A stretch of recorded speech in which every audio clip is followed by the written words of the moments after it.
குருடி சரணம் யூடியூப் நண்பர்கள் அனைவருக்கும் அடியேனின் அன்பான வணக்கங்கள். நான் உங்கள் குருமணிகண்டன் பேசுகிறேன் பொள்ளாச்சியிலிருந்து. திருக்கணித பஞ்சாங்கத்தின்படி வரக்கூடிய மார்ச் மாதம் மேசராசி அன்பர்களுக்கு என்ன மாதிரியான பலன்கள் நடக்க இருக்கு அப்படிங்கிற விஷயத்தை இந்த பதிவில் பார்க்க போகிறோம்.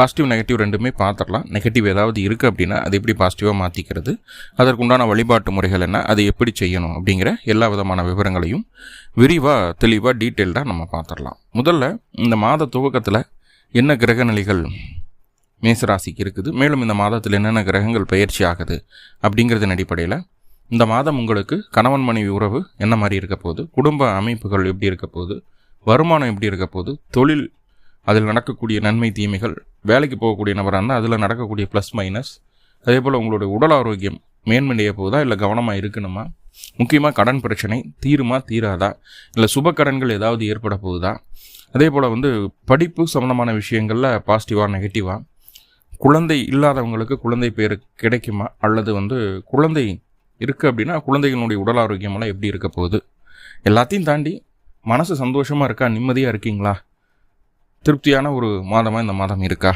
அப்படிங்கிற எல்லா விஷயங்களையும் டீட்டெயில்டாக ஒவ்வொரு டாப்பிக்கை நம்ம பார்க்க போகிறோம். முதல்ல இந்த மாத தூக்கத்தில் என்ன கிரக நிலைகள் மேசராசிக்கு இருக்குது அப்படிங்கிறத சொல்லிடுறேன். 2ஆம் பாவத்தில் குரு, 3ஆம் பாவத்தில் செவ்வாய், 6ஆம் பாவத்தில் கேது, 11ஆம் பாவத்தில் லாபஸ்தானத்தில் சூரியன் சனி இணைவு, 12ஆம் பாவத்தில் ராகு, சுக்கிரன் வக்ரமாகிறாரு மாத துவக்கத்திலேயே, கூடவே புதன் இருக்காங்க, புதன் நீச்சமாக இருக்குது, குரு சுக்கிரன் பரிவர்த்தனை யோகம் இருக்குது. ஓகே, ஸோ இந்த மாதத்தில் என்னென்ன கிரகங்கள் பயிற்சி ஆகுதுன்னா, மார்ச் மாதம் 1ஆம் தேதி சுக்கிரன் வக்ரமாகிறாரு, சூரியன் மார்ச் 14ஆம் தேதி மீன ராசிக்கு, அதாவது கும்பத்திலேருந்து மீனத்துக்கு பயிற்சி, புதன் மார்ச் 15ஆம் தேதி வக்ரமாகிறாரு, சனி பயிற்சி அப்படின்னு சொல்லக்கூடிய பயிற்சி இந்த மாத இறுதியில் 29 மார்ச் 2025 அன்னைக்கு சனி பயிற்சி நடக்குது. ஸோ இதுதான் இந்த மாதத்தில் நடக்கக்கூடிய கிரக பயிற்சிகள். ஸோ இதை வச்சுக்கிட்டு முதல்ல கணவன் மனைவி உறவு எப்படி இருக்க போகுது அப்படிங்கிறத நம்ம பார்க்க போகிறோம். கணவன் மனைவி உறவு அப்படின்னாவே 7ஆம் பாவத்தையும் 2ஆம் பாவத்தையும் முக்கியமாக பார்க்க வேண்டிய ஒரு கட்டாயம் உண்டு. நான் 2ஆம் பாவம் அப்படிங்கிறது குடும்பம், 7ஆம் பாவம் அப்படிங்கிறது வாழ்க்கை துணையை சொல்லக்கூடிய ஒரு பாவம். சுய ஜாதகத்தில் எப்படி இருந்தாலும் கோச்சாரத்தில் அது நல்ல பலம் பெறும்போது இருக்கக்கூடிய பிரச்சனைகள் எல்லாமே தீரும், கொஞ்சம் நம்ம சுமூகமாக போய்க்க முடியும் அப்படிங்கிற ஒரு விஷயம் இருக்குது. ஸோ அது இந்த மாதம் உங்களுக்கு இருக்குது அப்படின்னு பார்த்துட்டா, உங்களுடைய 7ஆம் அதிபதி அப்படின்னு சொல்லக்கூடியவர் சுக்கிரன், அவரே 2 கூடியவர் இல்லையா. அப்போ அந்த சுக்கிரன் அப்படின்னு சொல்லக்கூடிய கிரகம் ராசிக்கு 12ஆம் இடத்துல, ராகுவை கடந்து போயாச்சு, ஆனால் வக்ரமாகுது, மாத தூக்கத்திலே வக்ரமாகுது. அப்படிங்கும்போது நல்லா புரிஞ்சுக்கோங்க, தேவையில்லாத வாக்குறுதிகள் யாருக்கும் தர வேண்டாம். பொருளாதார அமைப்புகளில் நல்ல முன்னேற்றம் உண்டு, நல்லா என்ன சொல்கிறது, அடுத்தவங்க ஆச்சரியப்படுற மாதிரியான வருமானத்தை ஏற்படுத்தக்கூடிய ஒரு சூழ்நிலை உண்டு. ஏன்னா இங்கே குருவும் சுக்கிரனும் பரிவர்த்தனை 2ஆம் பாவத்துக்கு அந்த சுக்கிரன் வர்றாரு. அப்படிங்கும்போது நல்லபடியான ஒரு சூழ்நிலை உண்டு. கணவன் மனைவி உறவுக்குள்ளே ஒரு சின்ன விரிசல் ஏற்படும். எப்படின்னு தெரியுங்களா, நான் பெருசாக நீ பெருசாக அப்படிங்கிற ஒரு கான்ட்ரவர்சி 2 பேர்த்துக்குள்ளே கிரியேட் ஆகும். ஆனால் ஜெயிக்க போகிறது என்னமோ உங்களுடைய வாழ்க்கை துணை தான். அதுக்கு உங்களுடைய வாழ்க்கை துணை தான் ஜெயிப்பாங்க. ஏன்னா அந்த கிரகம் வக்ரமாக இருக்குது, வக்ரமாக இருந்து பரிவர்த்தனையில் பலமும் ஆகுது, 2ஆம் இடத்துக்கு வருது. அப்படிங்கும்போது வாழ்க்கை துணை தான் ஜெயிப்பாங்க கம்பல்சரி. அவங்களுக்கு இந்த காலகட்டம் நீங்கள் என்ன தான் எடுத்து சொன்னாலும், அவங்க தவறான விஷயத்தை தவறாக செய்கிறாங்க அப்படின்னாலும், ஒரு தவறான புரிதலோடு இருக்காங்க அப்படின்னாலும், அவங்களுக்கு நீங்கள் என்ன தான் எடுத்து சொன்னாலும் அதை பற்றி கேர் பண்ணிக்கவே மாட்டாங்க. நான் சொன்னது தான், நான் சொல்கிறது தான் சரி, நான் சொல்கிறது தான் கேட்கணும், எல்லாத்துக்கிட்டையும் நான் கேட்டுட்டேன், விசாரிச்சுட்டேன், நான் சொல்கிறது தான் சரி அப்படின்ற மாதிரி அவங்களோட பாயிண்ட் ஆஃப் வியூவில் ஸ்ட்ராங்காக நிற்பாங்க. ஸோ அது இப்போதைக்கு அதை சேஞ்ச் பண்ணுறதுக்கு வாய்ப்பு இருக்கான்னா, இந்த மாதம் முழுக்க அதை சேஞ்ச் பண்ணுறதுக்கு வாய்ப்பு இல்லை, கொஞ்சம் விட்டு தான் பிடிக்கணும் அப்படிங்கிறத புரிஞ்சுக்கோங்க. வாழ்க்கை துறை கொஞ்சம் பிடிவாத போக்கில் இருக்கும், ஸ்ட்ராங்காக இருக்கும், கொஞ்சம் செலவுகளையும் கொடுக்கும் உங்களுக்கு, சரிங்களா, சுப செலவுகளை கொடுக்க போகுது அப்படிங்கிறத சொல்லுது. ஸோ அதில் நீங்கள் பார்த்துக்க வேண்டியது இருக்கும். மற்றபடி உங்களுடைய நிலைப்பாடு எப்படி இருக்குன்னா, முயற்சி திருவினையாக்கும் அப்படிங்கிற ஒரு விஷயம் இருக்குது இல்லையா. ஸோ அந்த முயற்சியை கைவிடாமல் இருப்பீங்க. 2வது பதறாத காரியம் சிதறாதுன்னு சொல்லுவோம் இல்லையா. அப்படி எந்த ஒரு காரியத்தை தொடங்கும் போதும் பதட்டம் இல்லாமல் ஸ்டார்ட் பண்ணி சக்ஸஸ்ஃபுல்லாக சுய முயற்சியால் சக்ஸஸ்ஃபுல்லாக கொண்டு போகிறதுக்குண்டான ஒரு சூழ்நிலை உங்களுக்கு இருக்குது. ஆனால் விவேகம் தான் இங்கே அவசியம், வேகம் அவசியம் இல்லை அப்படிங்கிறத புரிஞ்சுக்கோங்க. சகோதரத்துக்கும் உங்களுக்கும் அந்த அளவுக்கு ஒரு நல்ல உடன்பாடு இருக்காது அப்படிங்கிற விஷயத்தையும் சொல்லுது. ஸோ அதை நம்ம பார்த்துக்கிட வேண்டியது இருக்கும். புதுசாக எந்த விதமான மாற்றங்களும் செய்யாமல் இந்த மாதத்தை கடந்து வர்றது நல்லது. புதுசாக தொழில் துவங்குறேன், இல்லை எதுனாலும் சரி, உங்களுடைய லைஃப்பில் ரொம்ப முக்கியமான விஷயங்கள், புது மாற்றங்கள் ஏதாவது இருக்குது. ஒன்றும் இல்லை, சிம்பிள். ஒரு 2 வீலர் மாற்றுறேன், ஒரு 4 வீலர் மாற்றுறேன், வீடு மாற்றுறேன், வாடகைக்கு இருந்தது லீஸுக்கு போகிறேன், இப்படி எந்த விஷயமா இருந்தாலும் சரி, மாறுதல் அப்படிங்கிற ஒரு விஷயம் இந்த மாதம் செய்ய வேண்டாம். அது உங்களுக்கு சாதகமாக இருக்காது. முக்கியமாக கணவன் மனைவி உறவில் பெரிய பஞ்சாயத்தை அதை ஏற்படுத்துறதுக்குண்டான ஒரு சூழ்நிலைகளை சொல்லுது. கவனம் வேணும். சரி, சுயதொழில் செய்யக்கூடிய நபர்களுக்கு எப்படி இருக்குன்னா, சுயதொழில் 10ஆம் பாவம், அந்த அதிபதி போய் 11ஆம் இடத்துல உட்காந்துருக்காரு. கூட யார் இருக்கிறா? சூரியன் இருக்கிற 5 கூடியவர். 5-10 தொடர்பு 11ஆம் இடத்துக்கு கூட சம்மந்தப்படும் போது சுயதொழிலில் கண்டிப்பாக முன்னேற்றத்தை கொடுத்துரும்.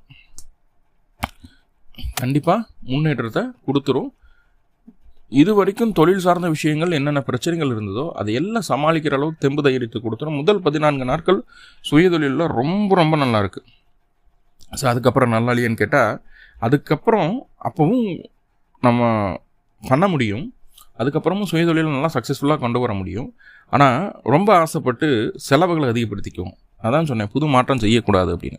ஆசை அதிகமாகி அது செலவுகளாக கன்வெர்ட் ஆகி அலைச்சலாக கன்வெர்ட் ஆகிடும். அப்போ வர்ற லாபம் அதில் போயிடுது அப்படின்ற மாதிரியான ஒரு சூழ்நிலைகளை சொல்லுது. ஸோ அப்போது சுயதொழில் அப்படிங்கிறதுல முதல் 14 நாட்கள் ரொம்ப நல்ல நாட்களாக இருக்குது. அதன் பின்பு வரக்கூடிய சூழ்நிலைகளை ஆசையை கம்மி பண்ணிக்கணும், அலைச்சலையும் பயணத்தையும் தவிர்க்கணும். ஆனால் வெளியில் போய்டும் அலைச்சல் பயணம் அப்படிங்கிறது நம்மளுக்கு பிடிக்கும்.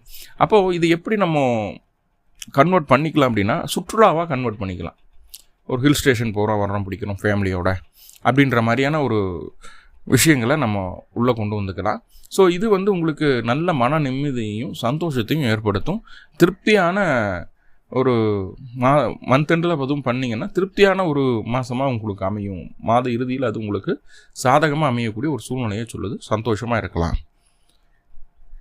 இதுவே தொழிலுக்காக வெளியூர், வெளிமாநிலம், வெளிநாடு போகணும்னு விருப்பப்பட்டு அது மாத கடைசியில் அது செய்யறீங்க அப்படின்னா கண்டிப்பாக அதனால் செலவுகள் மட்டுமே மிஞ்சுமே தவிர சந்தோஷமும் இருக்காது, நிம்மதியும் கெட்டு போயிடும் அப்படிங்கிறத புரிஞ்சுக்க வேண்டியது இருக்கும்.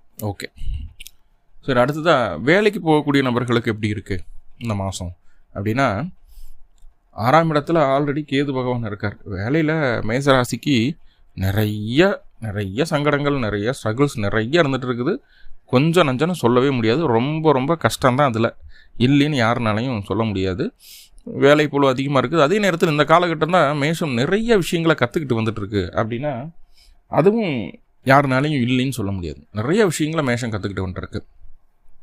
தன்னைத்தானே செதுக்கிட்டு இருக்கு அப்படின்னு கூட சொல்லலாம். ஸோ அப்படிப்பட்ட ஒரு சூழ்நிலையில் உங்களுடைய ராசிக்கு 6ஆம் அதிபதியான வேலைக்கு அனுப்பக்கூடிய ஒரு கிரகம் அப்படிங்கிறது 6ஆம் அதிபதி. அவர் புதனாகி அவர் போய் லக்னத்திற்கு ராசிக்கு 12ஆம் இடத்துல, அதாவது புதன் உங்கள் ராசிக்கு 12ஆம் இடத்துல மறைகிறாருங்க. மறைஞ்சாலும் பரவாயில்ல, நீசமானாலும் பரவாயில்ல, இங்கே நீச்ச பங்க ராஜயோகம் அப்படிங்கிறது. அப்போது இது உங்களுக்கு பாசிட்டிவாக செயல்படுமா நெகட்டிவாக செயல்படுமானா கண்டிப்பாக பாசிட்டிவாக செயல்படும். எப்படின்னா, இது வரைக்கும் உங்களையெல்லாம் உங்களுடைய திறமைகளை வெளிக்கொண்டு வராமல் அடக்கி மேலே இருக்கிறவங்க வச்சுட்டு இருந்திருப்பாங்க. உங்கள்கிட்ட எல்லா வேலைகளையும் வாங்கிட்டு தான் செஞ்ச மாதிரி அங்கே பெரிய பில்டப்பெல்லாம் விட்டுட்டு இருந்திருப்பாங்க. வேலையில் ஊறப்பட்ட அலைச்சல் இருக்கும். அங்கேயும் இங்கேயும் போக வர பிடிக்க ஒரு நிம்மதி இல்லாத வேலை. அதே நேரத்தில் ஒர்க்லோடு அதிகமாக இருக்கும். 12 மணி நேரம் டெய்லி ஒர்க் பண்ணுறதுக்கு உண்டான சூழ்நிலைகள் இருந்ததுன்னா நீங்கள் 14 மணி நேரம் 16 மணி நேரம் கிட்டத்தட்ட 2 ஷிஃப்டெல்லாம் ஒன்றா பார்க்குற மாதிரியான சூழ்நிலைகள்லாம் நிறைய இருந்திருக்கும். பார்த்தும் பிரயோஜனம் இல்லை, ஒரு நேம் கிடைக்கல அப்படின்ற ஒரு இது இருந்திருக்கும். இன்க்ரிமெண்ட் இல்லாமல் இருந்திருக்கலாம், ப்ரொமோஷன் இல்லாமல் இருந்திருக்கலாம், எல்லாமே தள்ளி போயிருந்திருக்கலாம் மேஷத்துக்கு. ஆனால் அதெல்லாம் தப்புன்னு உங்களை சுற்றி இருக்கிறவங்க, உங்களுக்கு மேலதிகாரிகளாக இருக்கிறவங்க, உங்களுக்கு மேலே இருக்கிறவங்க, பையனுக்கு ஏதாவது பண்ணியிருக்கணும், இந்த பொண்ணுக்கு ஏதாவது பண்ணியிருக்கணும், இவ்வளோ தூரம் நம்ம கம்பெனிக்காக பண்ணது கவனிக்காமல் விட்டோம் அவங்கள அப்படின்னு சொல்லி ஃபீல் பண்ணுற மாதிரியான சில சம்பவங்கள் இந்த மாதம் நடக்க போகுது. அதை நீங்கள் சரியாக பயன்படுத்துனீங்கன்னா நெக்ஸ்ட்டு வரக்கூடிய ஏப்ரலில் நல்ல ப்ரொமோஷனும் ஒரு நல்ல இன்க்ரிமெண்ட்டும் நீங்கள் எதிர்பார்க்கலாம். ஸோ கொஞ்சம் ஹார்ட் ஒர்க் பண்ண வேண்டியது, இது வரைக்கும் பண்ணியாச்சு, இதுக்கு மேலே ஹார்ட் ஒர்க் பண்ணணும்னு கேட்பீங்க. கண்டிப்பாக பண்ண வேண்டிய ஒரு சூழ்நிலை பண்ணிவிடுங்க. கண்டிப்பாக நல்ல முன்னேற்றம் உண்டாகும். சரி, சுகஸ்தானம் அப்படிங்கிறது எப்படி இருக்குது, உடல் ஆரோக்கியம் எப்படி இருக்குது, நோய் எப்படி இருக்குது அப்படின்னா, நோய் அப்படின்னு சொல்லக்கூடியது எகைன் 6ஆம் பாவமாக தான் வருது. ஆனால் இங்கே 15ஆம் தேதி வரைக்கும் கொஞ்சம் கண்ட்ரோல் இல்லாமல் இருந்துகிட்டு இருக்கோம். உடம்பு தொந்தரவுகள், பெரியவங்களுக்கெல்லாம் கொஞ்சம் தொந்தரவுகள் இருந்துகிட்ருக்கோம். ஆனால் 15ஆம் தேதிக்கு மேலே அந்த புதன் வக்ரமாகுது. ஆல்ரெடி இந்த குருவும் சுக்கிரனும் பரிவர்த்தனையில் 4ஆம் இடத்துக்கு குருவினுடைய பார்வை கிடைக்குது. பரிவர்த்தனை ஆளினால் 6ஆம் இடத்துக்கு குருவோட பார்வை கிடைக்குது.